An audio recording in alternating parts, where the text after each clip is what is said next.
Hello everybody, welcome back to the Final Fantasy X walkthrough.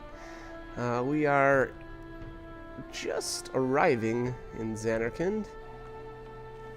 We've obviously had a ton of dialogue for the last video there. And alright, so apparently in this area we've got the Oramen as well as what were these guys called? And I'm not fast enough to Beshura. There it is. Okay. So again, same actually enemies as Mount Gagazet, but you can also capture them here. So kind of good to know, I suppose. There's a couple of treasures on the way here to the dome. Fortune Sphere, always a good grab. They are useful. Again, I mentioned actually in one of the other videos, those are actually extremely difficult to come by. There's only, a couple in treasure chests throughout the game, and then I guess actually the way that we'll mostly get them is through the monster arena. Once we unlock a certain enemy there, I think it's called the Earth Eater. No time to waste. Let's go. When we actually get to the monster arena, I don't know that I'm going to go into depth as far as like which enemies you have to capture where. I generally just recommend capturing 10 of everything. It's kind of easier to just go ahead and do that as opposed to run around and try to find certain ones. And for certain or to unlock certain things, you're gonna want to grab 10 of everything anyway. So it's kind of like like I said, why bother mixing and matching and trying to get a couple here and a couple there. I just stay in certain areas until I unlock all of them, or capture all of them, I should say.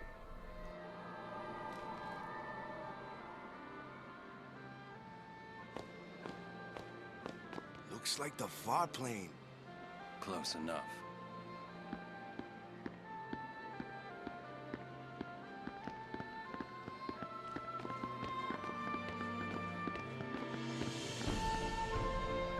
Alright, and if I remember correctly, there are a ton of little dialogue snippets here and there.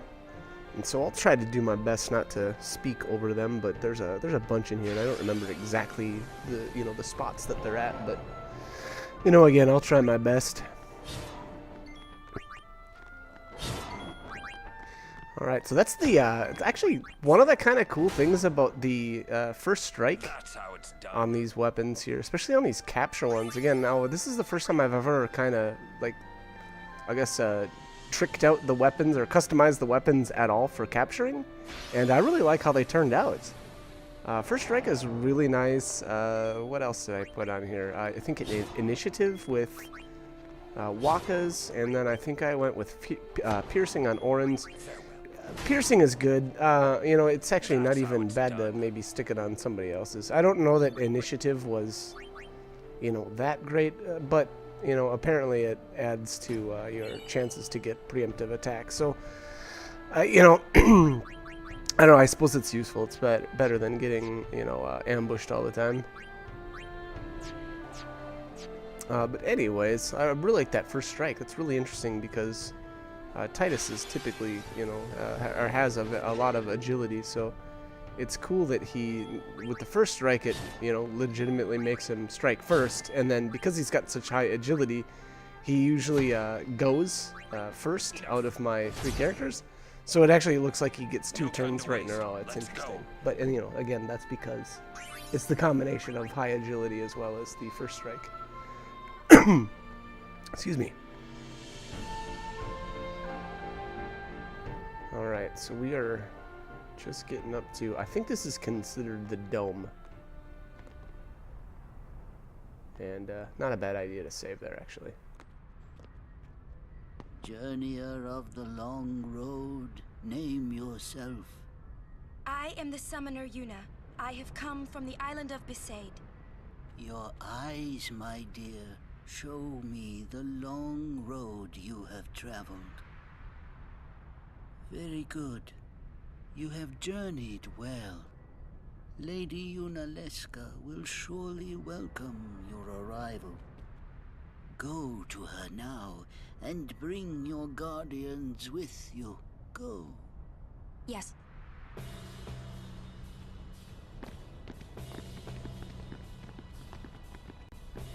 So I remember the first time I played this, I was like, "What? What's that guy doing here?" And then I realized that he's an unsent as well.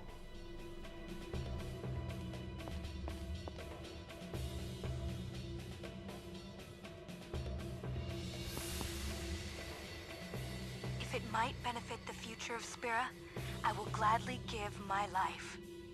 It is the highest honor for which a guardian might ask.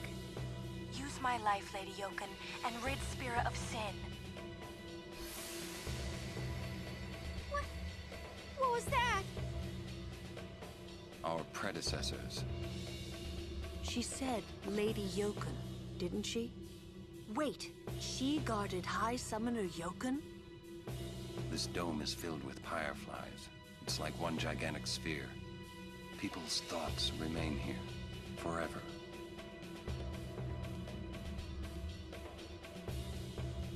So this concept here of these people's memories being trapped forever is so cool, and then obviously you get the actual physical representation of their memories, you know, with the you know, I guess quote unquote ghosts. But very cool idea. Again, really awesome writing. Obviously, so here's Defender Z. I think. Actually, I think this is Defender Z. I don't remember if this is exactly the same guy as you actually fight way back in the, or near the Cavern of the Stolen Faith, right after the whole the Calmlands. But he looks a little different, and yeah, it seems like he's got to be. This one seems like it has less health, so I don't know. Anyways, good place to get yourself a bunch of key spheres if you need them. It looked like he dropped, was it level 2 key spheres, I believe it was? So, you know, again, if you need a bunch of those, which, you know, I suspect that you will at this point. I don't remember how many level 2 key locks there are on the grid. I'm sure that information is out there somewhere, although I don't know how useful that is. I tend to just, you know, travel along the sphere grid, and then when I run into a lock, you know, towards the end of the game, that is, in the beginning, you just don't have many options as far as unlocking, just because, you know, again, the availability of the key spheres is not real fantastic. But again, I guess what, you know, once you get towards the end of the game there, where you know, it comes, I guess, into a little more into play, then you can, you know, just cruise around, and then when you get to those locks, then I don't know, I guess you can come here and farm up some spheres if you need them. But I think I did okay. I don't remember I don't remember having to come back here specifically for key spheres. So I don't know. I guess it just worked out well. Or I had obtained maybe enough of them in other ways. I'm not sure. Although I do remember having to bribe. I think I bribed for a few. There's definitely a lot of the level 4 key spheres. I was reading somewhere, and again, now, you know, some of this stuff is going to, or I guess maybe isn't as applicable everywhere, because, and what I mean by that is there's, you know, obviously different versions of the sphere grid. There's the North American version, and then there's the, you know, this version's standard versus expert grid, and you know, there's different. So then there's different locks on those two different grids as well. So you know, there's just a lot of different stuff. But I vaguely remember reading, you know, something like, oh, you know, or somebody was saying there's something, or there's plenty of level 4 key spheres. But for me anyway, I ended up I had to bribe quite a few. I want to say nearly 20. I ended up bribing off of enemies. So. You know, but those are level 4s. Those, unfortunately, there's not very many great ways to get those. I suppose bribing would, you know, once you get to a certain point, there's, you know, there's only so many in treasure chests throughout the game, so you kind of have to fall back on other means, and normally that means bribing again. So unfortunately, it's kind of just the way it goes. But anyways, let's continue on here through the dome. Get ourselves healed up. Defender Z was kind of beating me down a little bit. These enemies very similar to the ones in Bavel, if not the same exact ones. I'm not 100% sure, but I guess by that logic, they should be worth a ton of AP. So we'll see here. Oh, yeah, and then I'm hammering the button so fast I'm not even able to see. 'Cause I'm bad.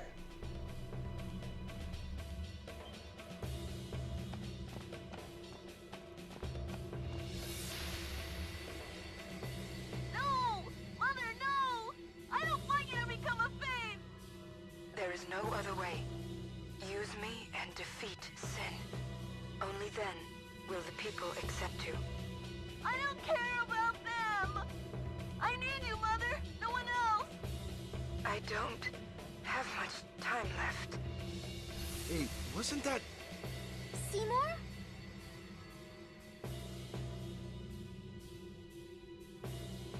All right, very cool. I guess not Easter egg, but very cool little scene there, and that is a hint, I suppose, at how, or I should say, where Seymour's Aeon came from. Obviously, his mother becoming the Faith.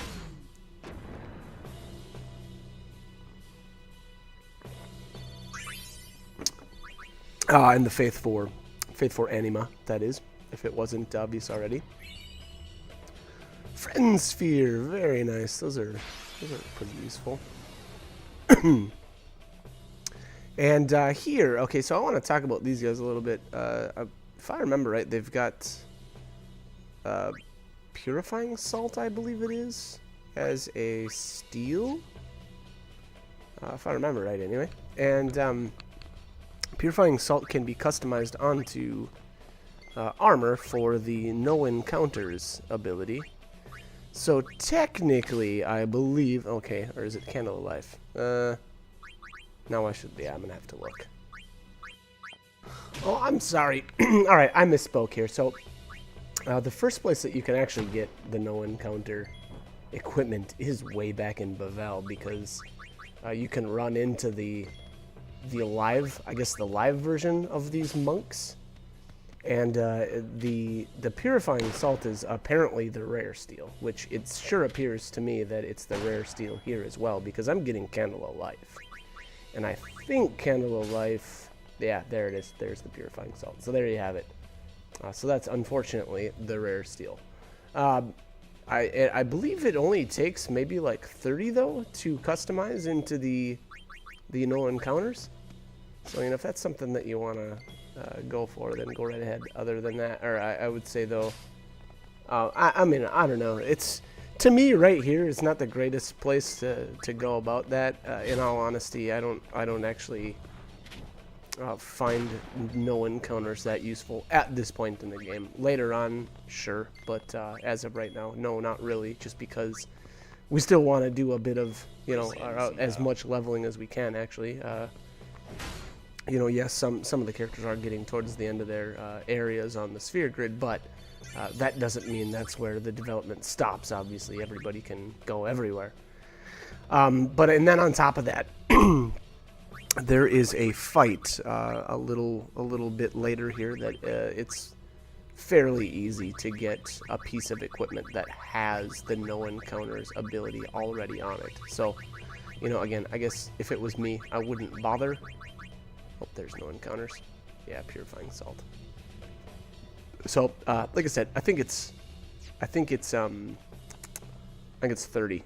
It's either 20 or 30, something like that. But, you know, so, I mean, you could, if that's something that you wanted to do here. But, again, I feel like it's better to just kind of skip that ability for now and wait until, you know, again, it's not going to be too much farther. And you'll be able to obtain equipment or a piece of equipment that has it kind of built in already. So, again, completely your choice, but I'd wait. Hey, Braska, you don't have to do this. Thank you for your concern. Fine, I said my piece. Well, I haven't. Lord Braska, let us go back. I don't want to see you die. You knew this was to happen, my friend. Yes, but I cannot accept it. Oren, I am honored that you care for me so. But I have come to kill grief itself. I will defeat sin and lift the veil of sorrow covering Spira. Please understand, Oren. Alright, so there you have the memories of Braska, Jecht, and Oren here. And again, really, really cool idea there with the, you know, kind of like replaying the memories of the character, or the people that came here.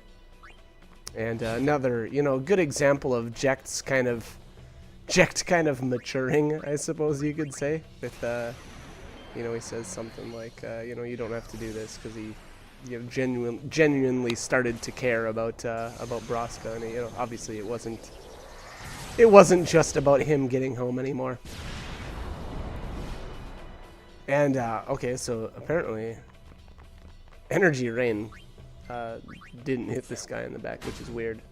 You know, it says or it even had it targeted, but apparently it was not a legal target in the back there. So whatever. Oh well. Level 3 key sphere, very nice. That will come in handy.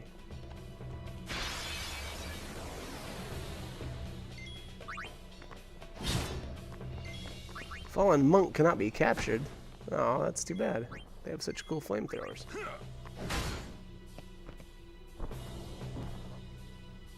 Alright. Yeah, I think I abandoned my ideas of getting no encounters equipment here. Or, sorry, purifying salts here.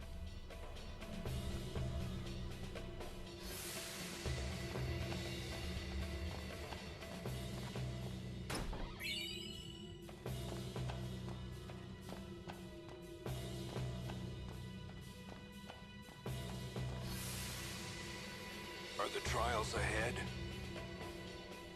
Probably. Here too, huh? Give me a break.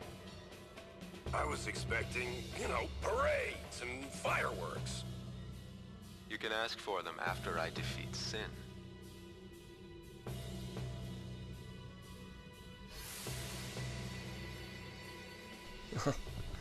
Oh, Jecht.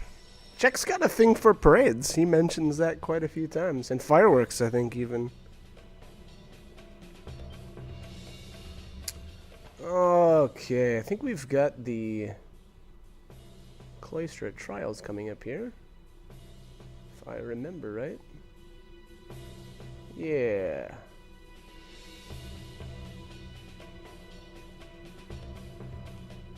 Alright, so the way these work is there is a screen here, and essentially what it wants you to do is activate the lights on the floor until you until you get, you know, those shapes. And you know, unfortunately you have to, unless you're looking at you know, some sort of guide, you know, you'll have to try to remember what shapes are you know, where, which, you know, again, is a little annoying. And then if you step on the wrong one, it resets the puzzle. So, you know, again, it helps to, I mean, if you've got a really great memory, then my hat's off to you. My memory is not that good, though. And in the next room over, there's quite a bit more. So, like, this room is not so bad because there's only a few tiles, or a few shapes, I should say. But the next room is just littered with shapes. So again, I don't know. For me, anyway, I had a hard time. I mean, especially the first time I ever did this, I had a real hard time figuring these puzzles out. You know, granted, yeah, that's some of the fun in it, but you know, at a certain point, it was like, jeez. All right, so the other thing that you need to do here is you need to push these pedestals over. So you start in the initial room and then push a pedestal, and then basically a puzzle displays on this screen in here. And then you have to obviously activate the floor tiles in order to kind of solve the puzzle, I suppose you could say. And then once that happens, a piece of this, I guess the center area here should light up. So I think there's 2, 4, I'd bet there's 6. Yeah, 6, that should be it. And then those should correspond to the pedestals in the opposite room. I think we can only do 4 right now, if I remember correctly. And those 4 are, I believe, in relation to the temples that we have visited. At least I think so, anyway. Excuse me. So what do we have? We have Veilfor, Ifrit, Shiva, and Bahamut. Yeah, so there's those 4. I should say they more correspond, I believe, to the Cloister of Trials that you've completed, because sure, we have the Aeon Yojimbo, but Yojimbo doesn't have an associated Cloister of Trials. So again, I guess I would say that these are more in relationship to the Cloister of Trials that we've completed. Anyways, hopefully that's all correct information. Alright, moving on. Puzzle number 2. I believe the center ones, the 2 pedestals in the center, cannot be activated yet.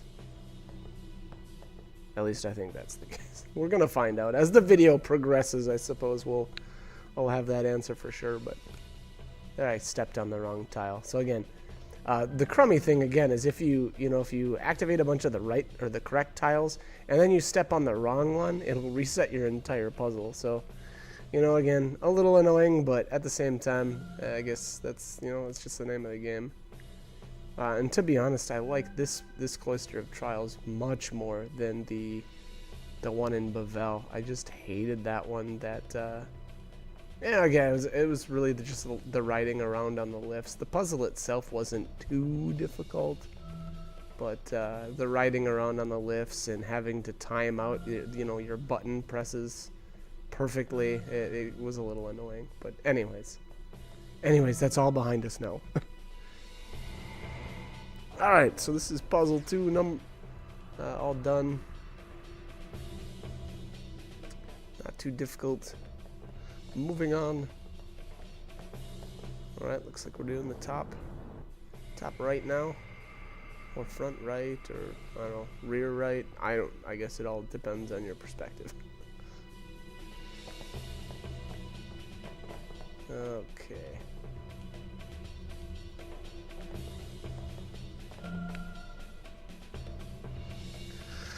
Alright. I totally thought that this was going to be some sort of like Tetris game. I got all excited. I was like, oh man, yeah, I'm really good at Tetris. Yeah, it's totally not. It's not at all. Oh well. Can't win them all, I guess.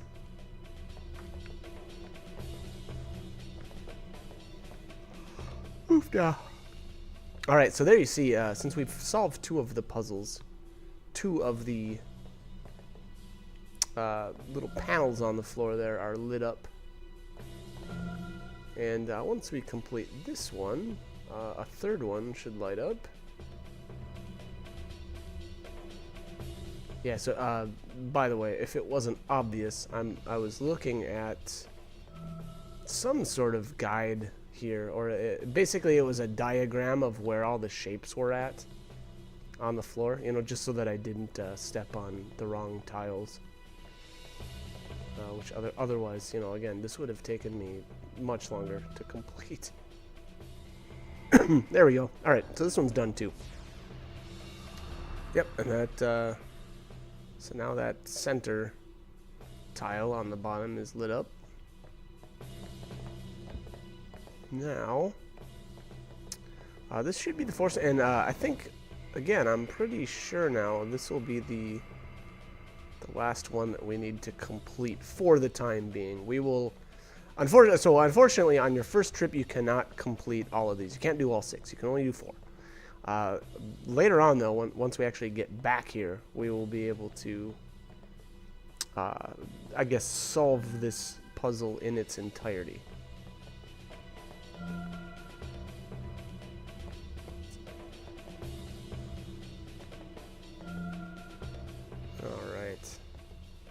Yeah, this must be the last puzzle because it looks like we're getting really close to the end of the video here.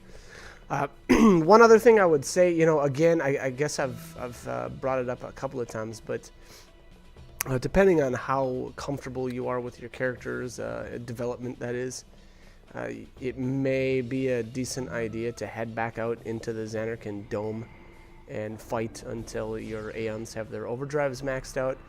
We do have a boss fight coming up quite shortly, and it's a little rough. So you know, again, it may not be a bad idea just to get your overdrives, you know, up for your Aeons, and then you know, I don't know. I feel like it should make the following battle a bit easier.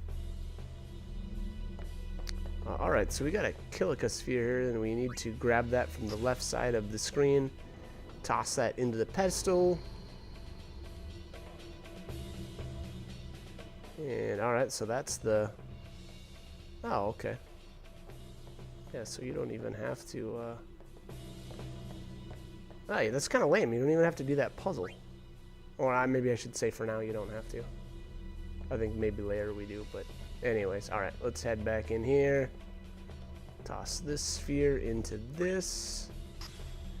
And that's actually going to be the end of this. So I think what I'm going to end up doing here is saving. And then the next battle will be, or the next movie, or sorry, video will be a boss fight. And some more of the Xanarkand area here. So anyways, I hope this guide was helpful. And I hope you guys join me for more. Alright, thanks for watching.